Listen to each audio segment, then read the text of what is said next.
Welcome. Welcome to the Burgundy and Gold Knuckleheads podcast. And as always, sitting right over there, you know who he is, my main man, Reggie. What's up, Reg? What up, Doe? What up, man? Been a couple weeks here. It has been, man. Yeah. You know, things are happening. Life is happening. Just one of those things, man. We're in our off season, just like the players are. Things continue to go on. They just go at a little slower pace, and so we're taking advantage of the off season ourselves, getting some things knocked out, and just slowing it down because we're on the grind during the season too, right?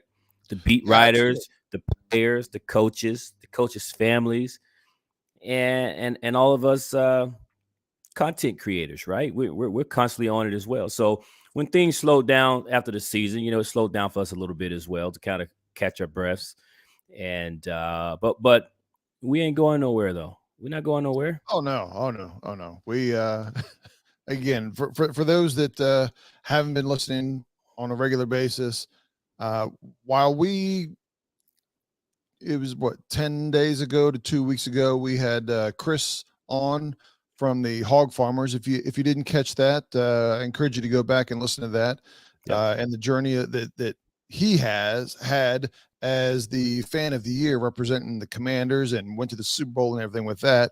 But yeah, I was on the road. I was in my bunker at the time, and I've got some travel plans coming up. I think you have some travel plans coming up, and it's that kind of time of year. If you follow some of the Commanders, they're on vacations here and there as well. That's right. Scattered throughout the country, and some even hitting the beaches and everything. But that's right. But yeah, we all of a sudden have hit the busy time of year now, right? It's a mad rush when free agency comes around, and we'll be talking about that in a minute. But before I get to that, a couple other little things I want to take care of before we get deep into that, because that's going to be the bulk of our conversation today. I want to give a shout out. One of our friends of the show. What's that? Yeah. Friend of the show.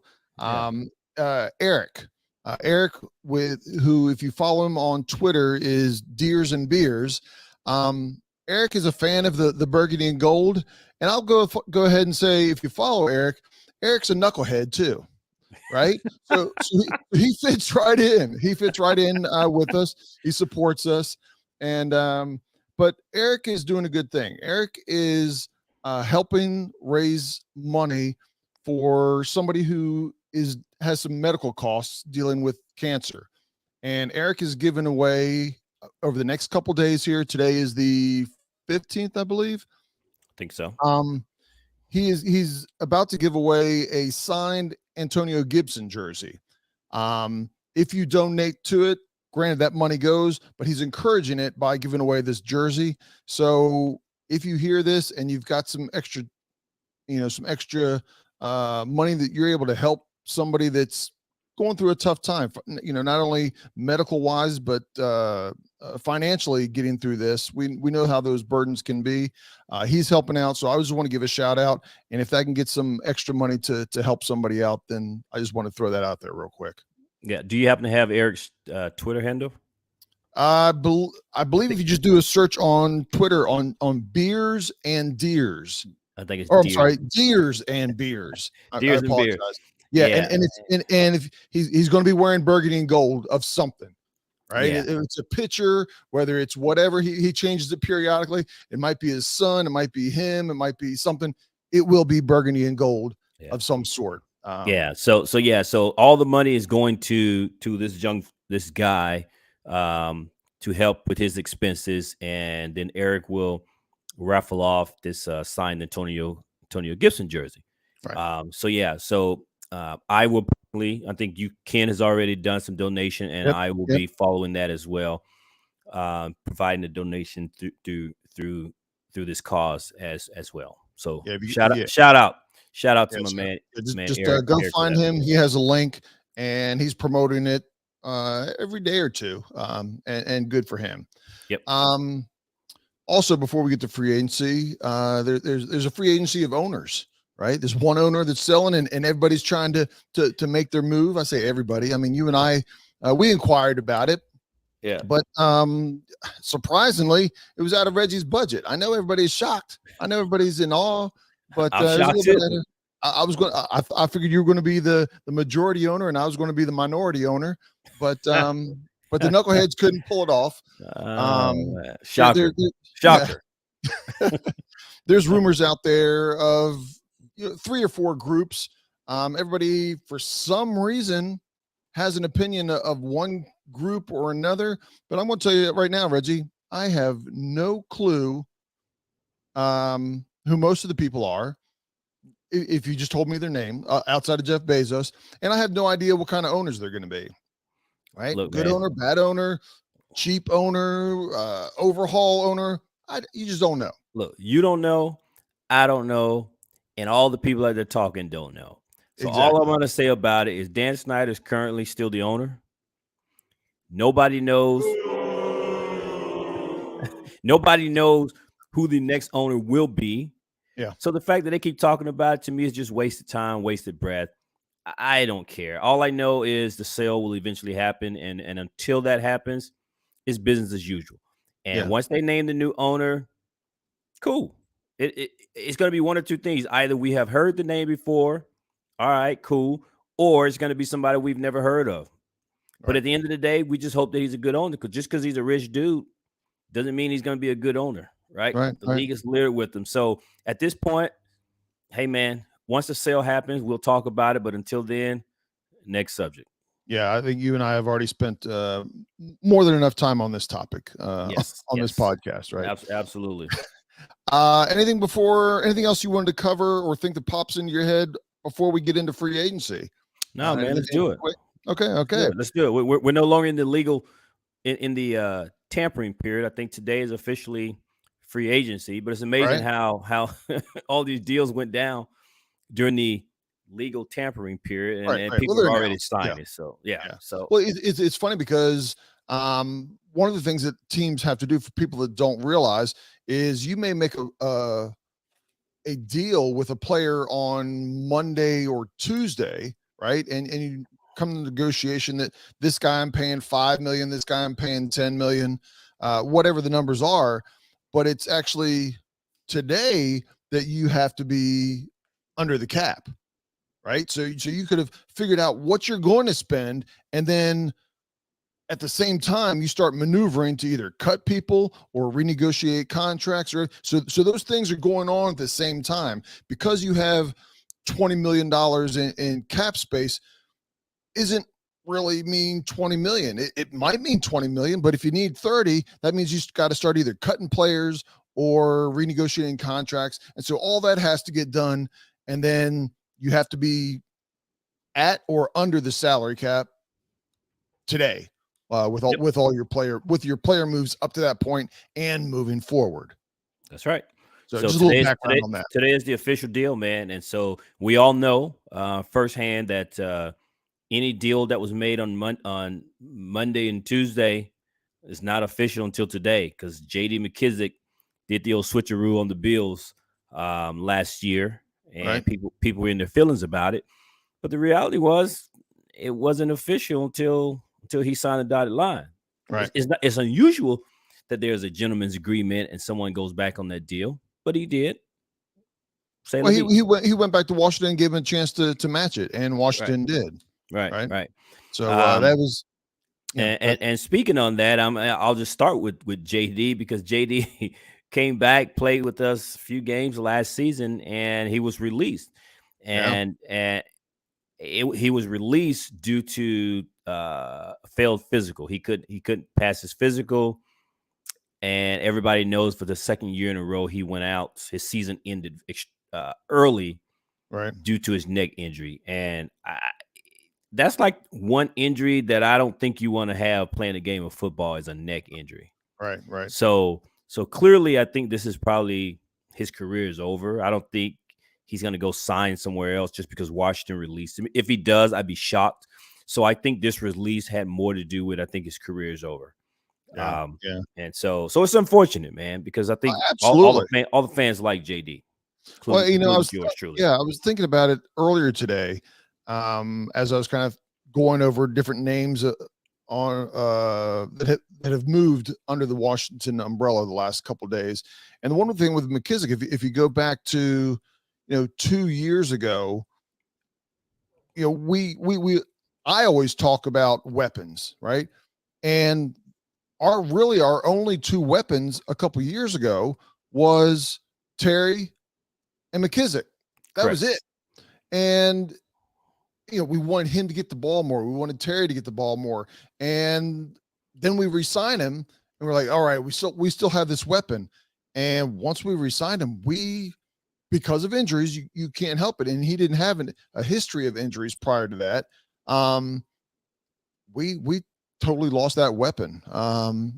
And Jay was a big part of it. Really changed things. So I'm glad that B-Rob and Gibson were able to come in and pull some of that, but it was a different dynamic. The way he ran the ball and came out of the backfield on passes. So the McKissic of 2 years ago will be missed on this team without a doubt. Yeah, I wish him all the best, man, and for a full recovery to JD. But we also lost another DJ, right? We also lost another playmaker. Air quotes. Oh, he's a playmaker. So let me go ahead and introduce this fella. He's no longer with us. I think he will go down in Commander history as one of the beloved. He was number 1 in Ken's heart, number 4 in the program, wearing the Taylor Heinicke number 4 jersey. Yeah. Again, number 4 to most of us, but he was number 1 to Ken. And he's moved on. He's moved on to the Atlanta Falcons. We've already seen him on Instagram with his black and red Jordans. Right. And I'll just say my little piece on Taylor Heinicke, man. There was a lot of love being shown on number 4 on social media. If you've been listening to our podcast, you know I was not a Taylor Heinicke fan. Just was not. But I appreciate the Taylor Heinicke story. I appreciate that that kid was on it. Everybody, I'm not going to rehash it. He was sleeping on his sister's couch. Washington called him, gave him an opportunity. He comes in, and hands down, in my personal opinion, we finished basically 500 the last 2 seasons, right? And without a doubt, Taylor Heinicke, in my personal opinion, is 100% responsible for the fact that we were able to at least finish at 500. Because Ryan Fitzpatrick goes down, Taylor Heinicke comes in and saves the day. Last year, Carson Wentz goes down, and he's not the guy that we thought we were bringing from Indianapolis. Taylor Heinicke comes in, rights the ship again, and allows us to at least get back to 500, and we finish as an average team. If Taylor Heinicke is not here these past 2 years, I have no doubt that we're picking top 5 in the last 2 drafts. So with that being the case, I appreciate what he brought. The guy played his heart out, man. He played like every game was his last. He even said those things and said as much that's the way he played. It showed on the field. His teammates loved him. The fans loved what he brought every Sunday. And for that, I respect the guy. I appreciated him. But as a player that had a ceiling to me, he had maximized his potential. It was time for us to move on. But I have zero hate toward Taylor Heinicke, man. I appreciate and love the guy. I have no ill will toward the guy, man. So I wish him all the best. In fact, I hope he goes to Atlanta and has some success there. Yeah, I agree. As I was thinking about JD the DJ McKissic, one of the things that I thought about Taylor, and this is going to come off as a little bit controversial. And this is for good and bad and everything. In the last 20 years, Heinicke is one of the most top 3 off the top of my head, top 4 most exciting players Washington has had. It's hard to argue that. Without just off the top of my head, I can't think of any. 3. It's hard to argue. And again, some of that excitement is bad excitement, right? Because he had a couple knucklehead plays, but he also had some, dynamic running and scrambling. And his running wasn't normally running. His running was like scrambling. Oh crap! Oh crap! Oh crap! Oh my gosh! Touchdown or first down. It was kind of this helter skelter, and then have success, and it made you want to, yell at him, don't do it, and then it was successful. You're like, well, I can't say nothing now, right? And it was that kind of play. It was all over the place, more success than not. But I agree, he had a ceiling. We needed to. From a starter perspective, we needed more. And if Heinicke was here, if they would have re-signed him and he was free for the next couple of years, I would have 100% wanted them to go either whether it's with Sam Howell or another quarterback that they perceive as being the future, right? But kudos to Taylor. He got good money. I think ended up being. It was reported that it was 2 years for 20. He's probably not going to get that. I mean, he has to basically start the whole time and have a whole lot of success. I think it's more like I think it's a 2 year 14 deal for 14. But still, like, again, 2 or 3 years ago, he was sleeping on a couch, and Washington paid him roughly $5-6 million while he was here, collected another $14 million. He's done well. He's done well. He's done well. If his career ends after the 2 years in Atlanta, he should be comfortable, right? He'll go back and finish his master's degree that he was doing when he was sleeping on his sister's couch. So kudos to Taylor, and thank you very much for the time when you were wearing burgundy and gold. I've always said I wish every player on our team would play like he does. Absolutely. Right? Absolutely, man. So I know there were times I came across as unappreciative of the guy. I appreciate the player that he was and how hard he played. As a fan of the team, I just knew he wasn't the answer. And and to me, those things are different. But man, wish him all the best. Absolutely. Wish him all the best, man. One more player that we lost was, and I think this is going to be bigger than what I think fans realize. We lost Cole Holcomb. You think that's going to be bigger, huh? I think not bigger than necessarily than those guys, but I think the value of Cole Holcomb, in my opinion, is underrated. He was not a star, right? But he was just that steady guy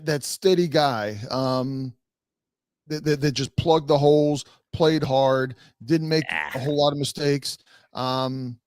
And so he's going to Pittsburgh. Pittsburgh knows a thing or two about defense. So we'll see how he does up there. He's not going to go up there and be a superstar. Don't get me wrong, but you need solid role players that don't make crazy mistakes. He was the captain. He was calling plays for Washington at one point. And now he's gone. I know the look on your face tells me that you're not in full agreement with that. No. I was just surprised at your report for Mr. Cole Holcomb. Listen, man, we need someone that's a little bit dynamic at the linebacker position. I don't care who it is, Ken. I don't care if it's Jamin Davis. I don't care if it's Cole Holcomb. I don't care who it is.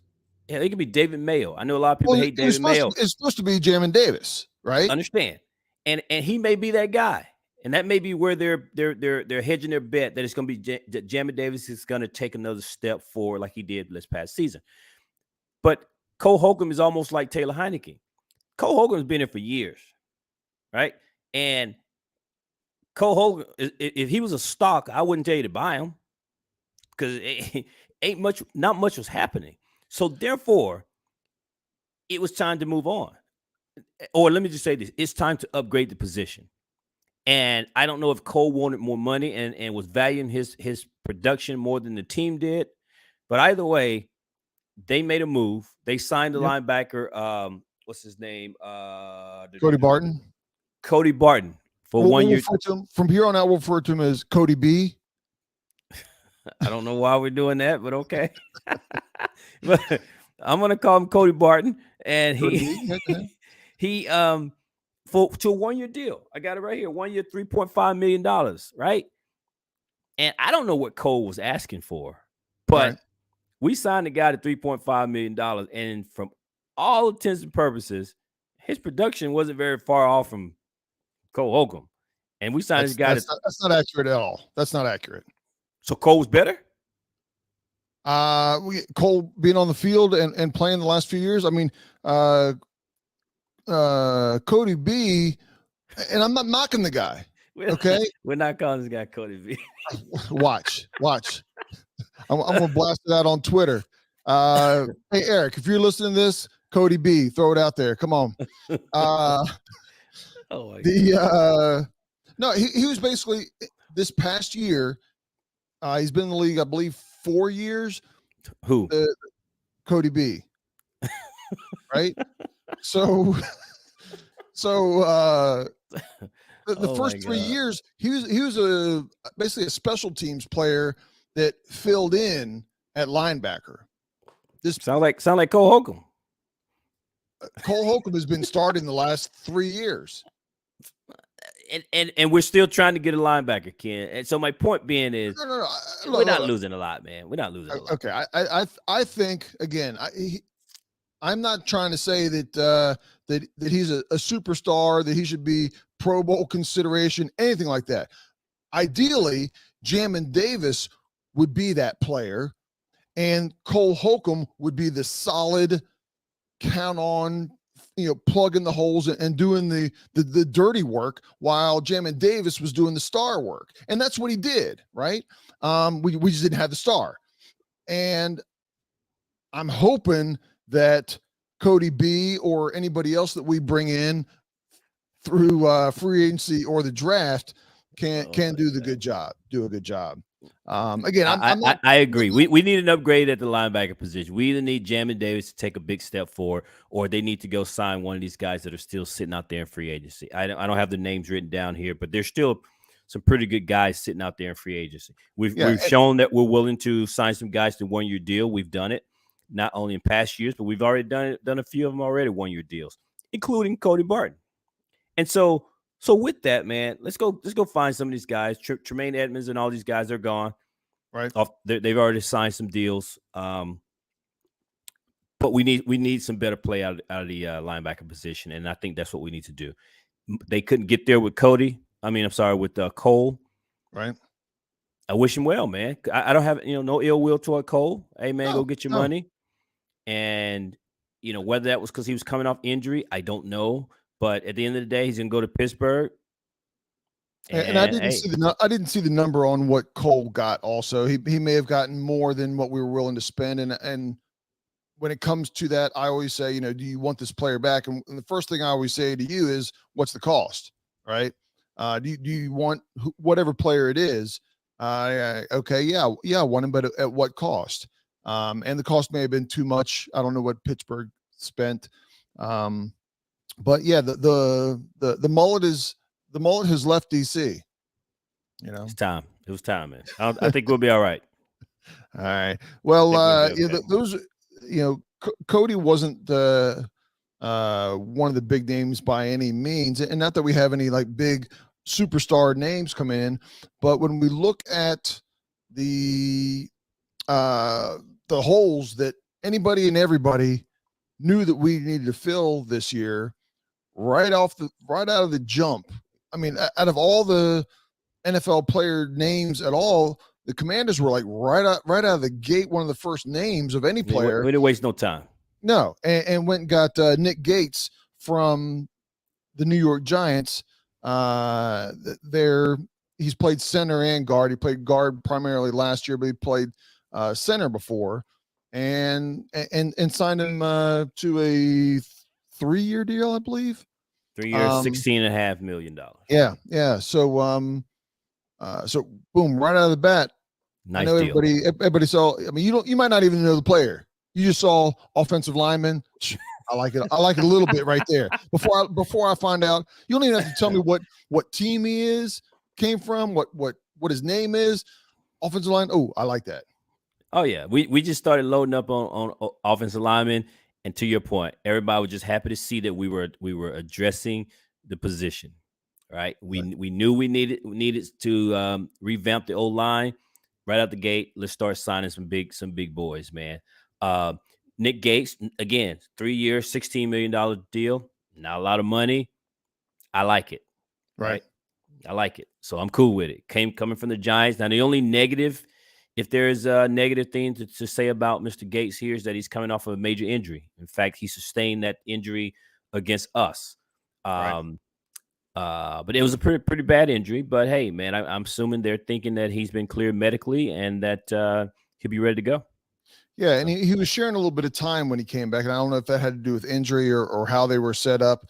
He was kind of in and out of the lineup this past year at guard. Previously, I think he spent a full season where he didn't in 2020 season, prior to his leg injury, he played 100% of the snaps at, I believe it was at center that year, without any injury. So obviously a leg break is a leg break, but he doesn't have a history of injury of knees and ankles and back and those kind of lingering things.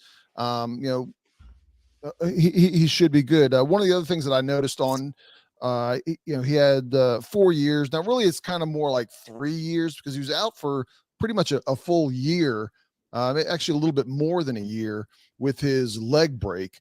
But in the time that he was there with the Giants and started like I said, the entire 2020 season and played a lot in 2022, only had 3 holding penalties and 2 false starts in all that time. Let's go, Nick. So he's not somebody who you're going to sit there and go, man, another false start, another holding. I mean, we've had players. Every team ends up having a player once in a while that you just, as soon as the flag is out, you're like, oh man, it's that guy, right? And so it doesn't look like Nick is one of those guys. Don't jinx him, man. Don't jinx him. No, absolutely. And come on and rock the burgundy and gold and be successful. Let's go, Nick. All right. Next up, man, there's another old lineman. Next up was Andrew Wiley Coyote. I got names for everybody, Reggie. I'm sorry, man. You know what? I'm not the first. I guarantee I'm not the first person that said this, right, to him. He's a big guy, so I wouldn't say it to his face, but you're killing me.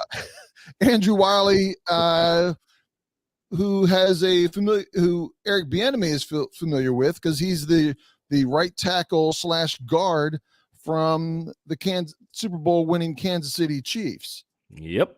So he's had a little bit more time and a little more experience than Nick Gates did. 3-year deal. 3-year deal. 3-year deal for 24, I believe. 24 million. Yep.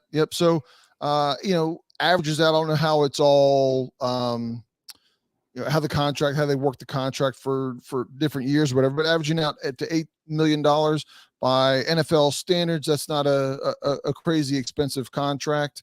I heard, I don't know if it was from Washington or somebody in the know in the DC area talking about he has played a lot of guard and he has played right tackle. They're bringing him in to play right tackle and probably move Cosme to the guard position. But through practice and through training camp, they'll probably flip-flop, right? Just to see what the chemistry is, where they feel better, where they have the most success. But I think that's the one thing here that you've kind of alluded to it, but you didn't quite say it. So go ahead. I know where you're going. Go. I'm going to wrap it up and put a bow on it. So what you find here with these two guys is that you hear Ron talk about it all the time, and it's position flexibility. Yep. And so whether that's Sam Cosme, Nick Gates, Andrew Wiley, all of those guys can play multiple positions. And as a Commander fan, we know injury seems to happen on our offensive line every year. Yep. And you got to have guys that you can move around on the offensive line. And so with Wiley and Gates, they both play multiple positions. And so although they may first come in and be plugged in to play a specific position, they have the ability to be moved around on the line. So however it all unfolds through the off season and training camp, it will happen. And if in the event we get some injuries, those guys can play multiple someplace else along the line.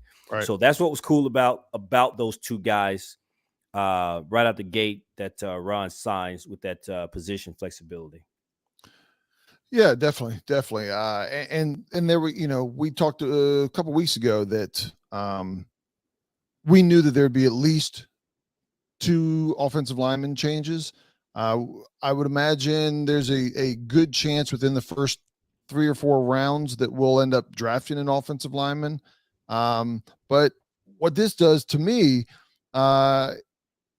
is by getting these 2 guys, along with Cosme's going to be there, Leno should probably be there, and then Cornelius the other guys.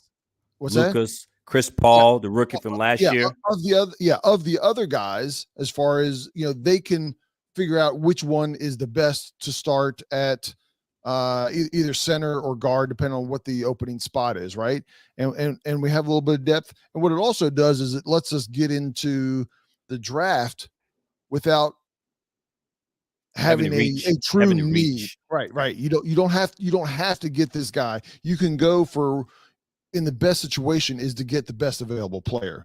Right. A lot of times there's positions, this year we're not going to get a defensive tackle in the first round, right?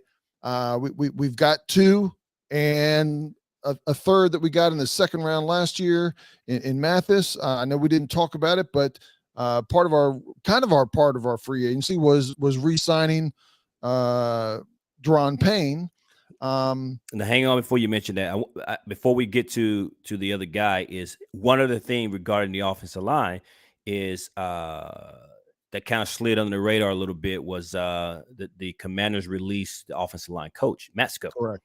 Right. So there hasn't been a replacement as far as I know, but certainly there would be a new offensive line coach coming in, and that may have something to do with the players that they also signed. Supposedly that this was a difference in philosophy. I don't know if that was a difference with Eric Bieniemy, Ron Rivera, or what.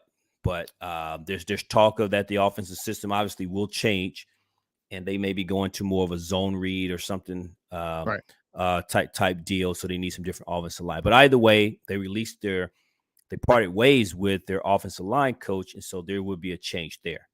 Yeah. But on to our biggest free agent signing, Mr. Daron Payne. Yeah, Daron Payne. We had him tagged. Right. So he wasn't going anywhere this year, but from a flexibility perspective, but really he wasn't. It was a non-exclusive tag, which was a win-win for Washington. Right. So he could have gone. Yeah. But I'm not saying he wouldn't. I'm not saying he would, but I'm going to just go ahead and say, for argument of sake, he wasn't going anywhere. He was getting paid well. It was 1 year, but ideally, that wasn't enough money. We needed to pay him more money, not only overall but per season. And when it came out, one of the first things I said to you was, Daron Payne just reset the defensive tackle market at roughly $22.5 million a year. The way that it was structured made it easier on the cap this year by freeing up about $9 million. Obviously, he's going to get paid more later down the road to compensate that. But yeah, Washington was in good shape, not only by keeping him, but from a contractual perspective and salary cap perspective, it helped us out as well.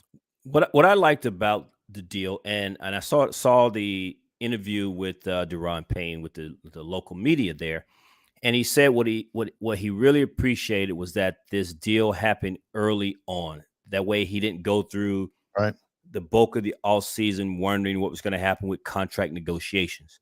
What I liked about it, that it happened so quickly, is we got in and gave him the rate that we was comfortable with giving him without coming in with some other deals that would have preceded his deal.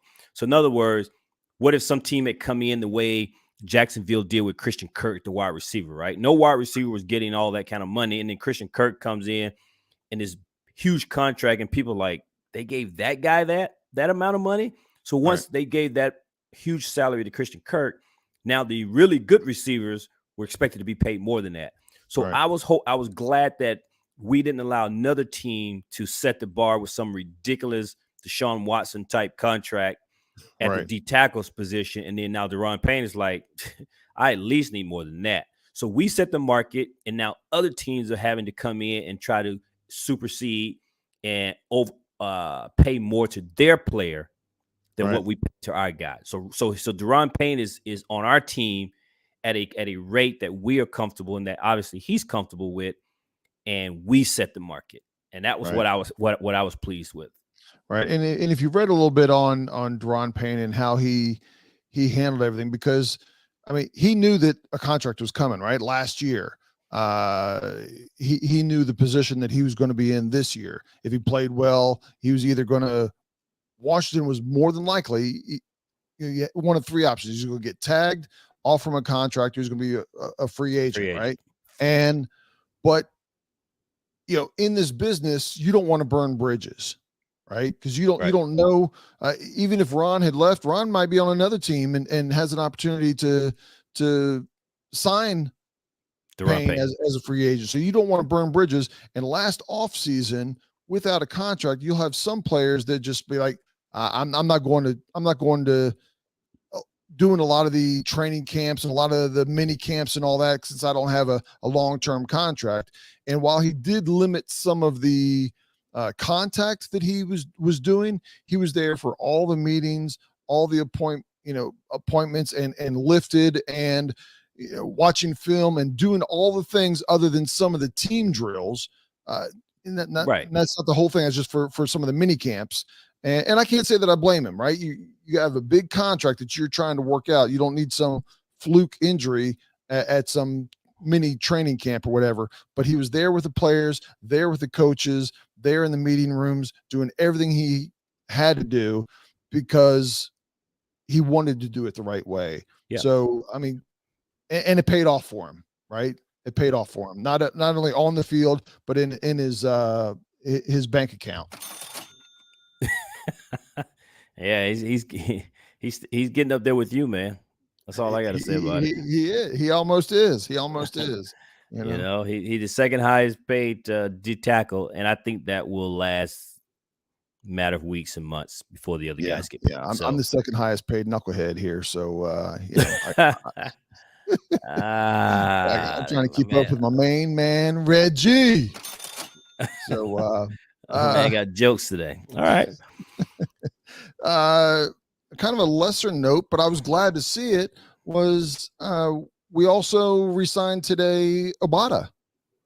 It was a 1-year deal. F.A. Obata for $3 million, but he did well last year, man. He in his role and in his position, he did well. And there was a few times where he didn't quite get the quarterback, but man, he was making a lot of quarterbacks scramble throughout the year.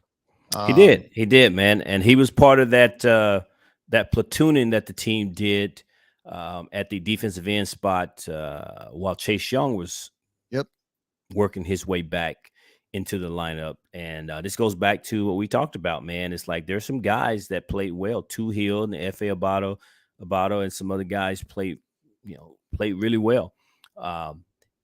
It's going to be interesting. I know we'll get into this at a later time, but with the money that is tied to the defensive tackle position, somebody's going to be out. Somebody's out. All right. It could be both. One person. It could be both, but between Chase Young and Montez Sweat, man, I think one of them guys are fighting for one spot. And there's a potential that both from a Washington payday perspective. Yeah, for sure. I mean, there's probably one more big contract on that line is going to be given out, and I don't think it's going to be both of them.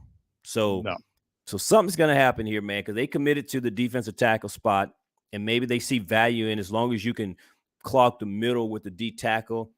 You know, everybody wants a Von Miller on the outside edge, but maybe you can go with a guy that's a little bit less than that on the outside. I don't know what their thinking is, but clearly with them committing to Allen and Payne, it says something to me a little bit about what's going to happen with the defensive ends position. But we'll get to that another time, because I know that those things will happen as they come. But F.A. Botto is part of that rotation, so this could absolutely. Be and with him coming in and signing him, I'm just going to roll the ball out. I know we don't need to get into a large discussion, but don't be surprised if one of them isn't here opening day 2023.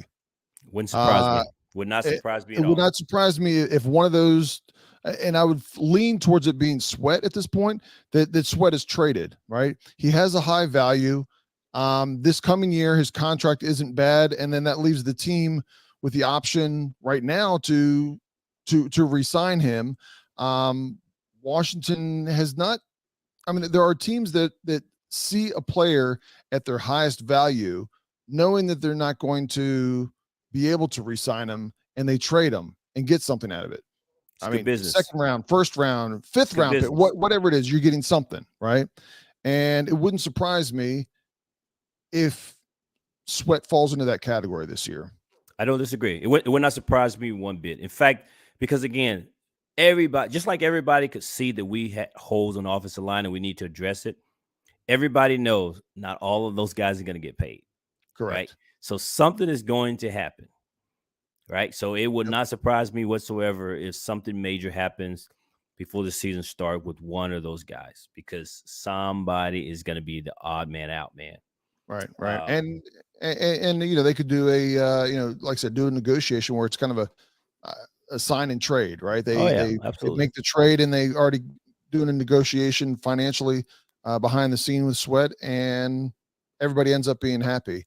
Washington gets something out of him. Sweat gets a big payday, and you know, he goes on to the other team and has success, except when he's playing Washington. You know? Yep. So what about the we talked about a little bit earlier, your number one guy. Yeah. Number 4, Taylor Heinicke. My number one, number 4. Yeah. Yeah. So the team made a move. They did. The team made a move, and they got what, by all reports, they got their number one guy. He was the number 1 free agent quarterback, and it seemed like Washington has kind of been after this guy, or has been targeting this guy ever since they made the decision to release Wentz and go with Sam Howell as QB1. And that is the one, Jacoby Brissett. And yes. Before I give my thoughts on it, Ken, what are your thoughts? I'm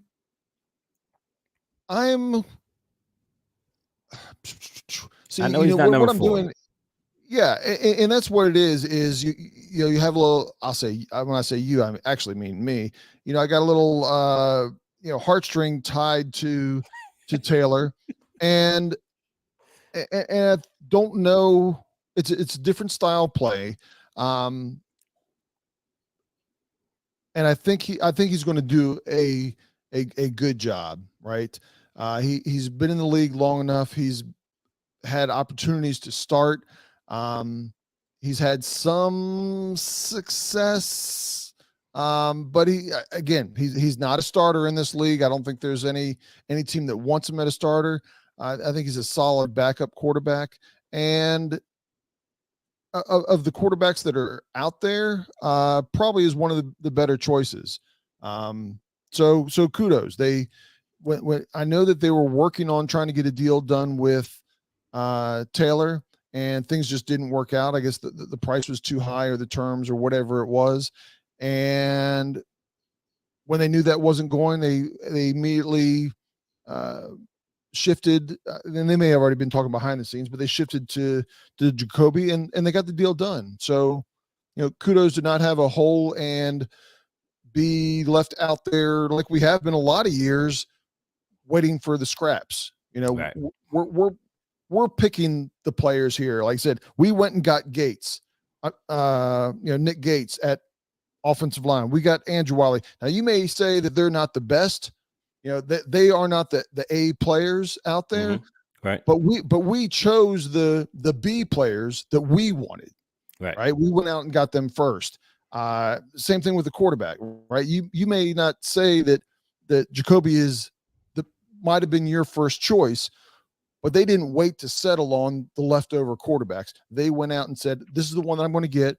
So kudos to them for doing that. We'll see if their judgment pans out. But the way they went about doing it, and the way they've been doing a lot of this early free agency, I got to give them kudos of being aggressive, even at the non-superstar levels that they're going to go get. They're the ones aggressive going out and getting the players that they want. They're not getting the scraps.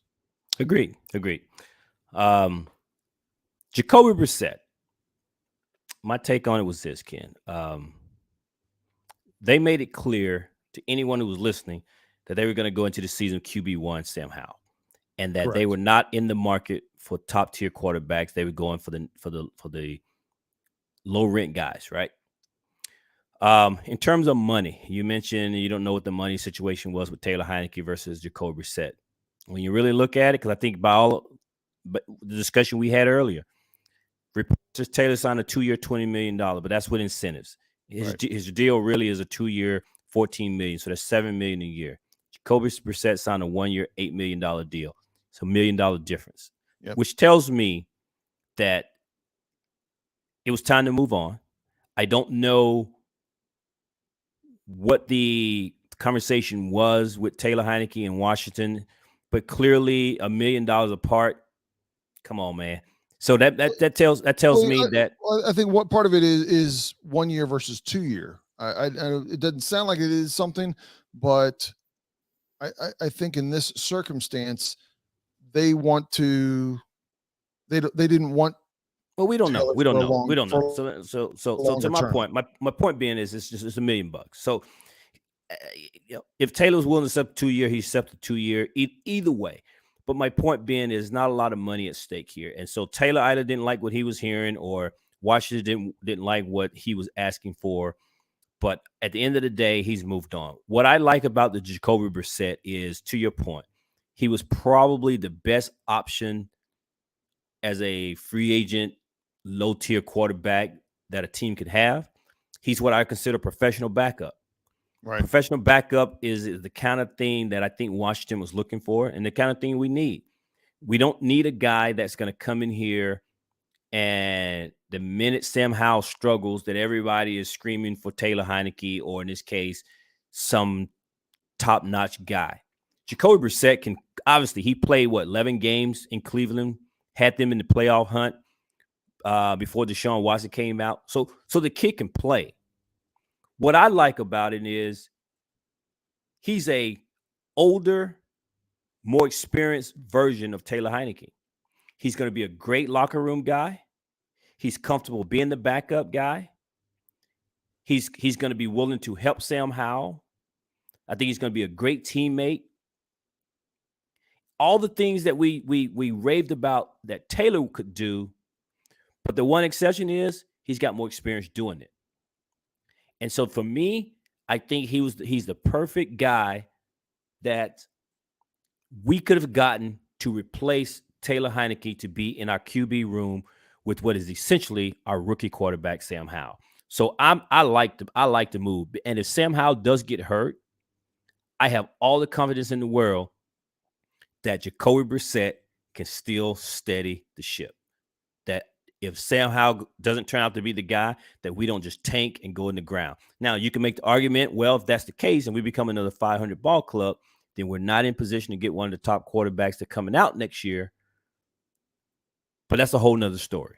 All right. But Jacoby Brissett is essentially what Taylor Heinicke was to Washington. He's the same type of a player, going to be in our locker room with just a lot more experience doing it. So I'm cool with it. I like it. I like the move. Yeah. And I was fine with the moves. They definitely could have done worse than Jacoby. So yeah, let's we're I lost you there. our lost team you is there for a running out second. real fast, right? Oh, you lost me? Yeah, I lost you for a second. You're back now. Oh, okay. Yeah. You were just saying we could have done a lot worse. That's all. Oh yeah, we could have done a lot worse. And and I kind of mentioned it when I talked about the picking up Gates and Wiley. We haven't even gotten into the draft yet. The draft is late April. I want to say the 27th, if I remember right. But sure. It's late April, right? We're a month away, and we got a good idea of where our team is going to be right now, right? With our free agent moves, the players that we have, our players that we've re-signed. There's still going to be some fillers, right? We're still going to make some free agent moves. They're not going to be as big, more than likely. And then you don't know, first, second, third round players all stand chances of starting depending on their performance. Right. But we have a good idea of where our team sits at this moment, and if Sam can be the man, it could be an interesting 2023. Damn right, I like it. Look, man, I like it. I even went new school, right? I went new school. I went new school tonight, Ken. Got my W on. Got my W. So I like. Let's go, man. Let's go. I'm ready. I'm ready for free agency to kind of wrap up. Get to the draft. Ooh, get to draft, man. You got OTAs. Yeah. And, the NFL drags it out for 3 days. So, I'll be at the sports bar day one. May or may not be at the sports bar day two. But I'll be monitoring it and waiting for ESPN, tracking it. And fifth round, we're 3 picks away. Hold on, let me go turn on the TV and stop mowing the grass and stop and see who our next player is. I'm gonna say this before we wrap this up, man. Go ahead. I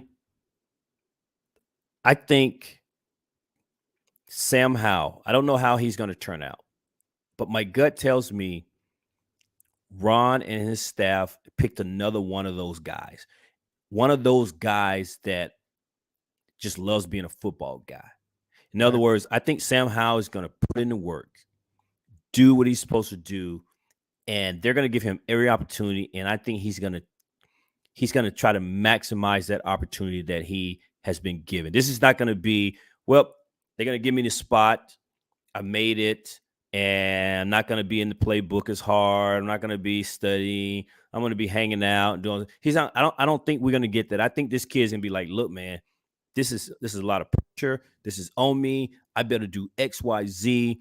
I'm going to get my head in the book. I'm going to take every opportunity to maximize the situation. I got Ron Rivera giving me a chance. Eric Bieniemy, that's the guy that coached Mahomes, man. He's coming over here, and maybe he can do some of those things with me. I just think that if he's going to be a good football player, quarterback in this league, we're going to know right away, because I think that kid is going to do everything he can to try to come in here and be our future franchise quarterback. And we'll know. Yeah. And to your point exactly is, look at the people that Ron has either kept around, if they were here prior to him taking over as head coach, either the people that he has brought in or the people that he has maintained and kept here. Jonathan Allen, character guy. Payne, character guy. Terry McLaurin, character guy. McLaurin, character guy. And I'll even go and say, even though we lost him, Cole Holcomb was his kind of guy, right? Talent level Cam Curl, Jahan Dotson.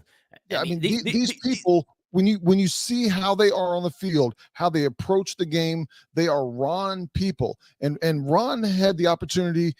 Not only obviously he drafted Sam Howell, but he saw how he was for an entire year. Talent. I'm throwing talent out the window. I'm not even talking about talent. I'm talking about how he is as a player. How is he with the other players? How is he in the study room? How is he in the weight room? How is he top to bottom? What kind of teammate he is? Guy. Yeah, that's what I said. He's a Ron guy. We'll see if the talent pans out, but But I feel confident enough that all of those intangibles that we were talking to, Sam Howell has those things. And if the talent is truly there, it will show, we will see it, and this team will be fine. Correct. But if it turns out that he's just not the guy, we'll know. Right. And listen, it happens every year. Well, it just doesn't happen. I mean, look at Sam Darnold. He's on his third team now? Yeah. He was number 1, number 2 pick in the draft, whatever he was that year. Can't miss prospect. It happens, man. But there's the things that we're talking about, the intangibles, we don't have to worry. I don't feel like we have to worry with those things with Sam Howell. Correct. And so to your point, if the talent is there, he'll maximize it, he'll get it done. And that's a run kind of guy, man. So I feel confident enough going into this thing with Sam Howell. Yeah, and I know I already kind of said it. He's a Ron guy who is now being led by Eric Bieniemy. Yes. Right. Yep. So throw that on top, and hopefully a much more dynamic, less predictable offense than we have had the last couple of years. And oh, by the way, people don't even know Sam Howell, right? They don't know his weaknesses. Now give them halfway through the season, 3, 4, 5 games, and they start getting film on him. But there's a great opportunity for Sam Howell here, man. And I'm getting Reggie ready here, man. It's hey, is it opening day, Reg? Is it opening day? Come on, man. I'm ready to go. Ready to go see some games. Well, but I want to wrap this up. This has kind of gone a little bit longer than we anticipated, but overall, I would say our free agency has been successful. I don't want to go ahead and give a grade on it, but overall has been successful. We've taken care of some of the things that we wanted to take care of. We've kept some of the players we wanted to keep. You can't keep them all, even the ones that you want. You can't keep them all. Right. But free agency is not over. In fact, it just officially begun today. So we'll come back and we'll have episodes in between now and the draft once free agency kind of winds down. We sign some more players perhaps, and we'll give a grade and all those types of things. But man, this is good. It's been good. You got anything else? Absolutely. No, that's pretty much all I have. All right. Yeah, we got like I said, we'll follow up with another podcast as things happen. It may be a spur of the moment, wherever we are, just jumping on our phones and putting our 2 cents out there and reaching out to people. I know sometimes we'll talk about it at the beginning, but if you're listening to this, hit us up on Twitter. Subscribe to us, whether it's through the podcast or whether you're watching this on YouTube. But connect with us. We want to hear what you have to say. If we're just a couple of knuckleheads and we're saying something ridiculous, let us know. We'll have banter back and forth. We're always respectable to other people's views, even when their knucklehead views are more knuckleheadish than our knucklehead views. And I'm always I don't know what that means, but I'm always respectful. I might laugh at you. Just don't insult me, but I might laugh at you. And that's okay. Right. That's okay. Yeah. It's okay to have difference of opinions, but that's all we got, people. Till next time. And as always, peace out.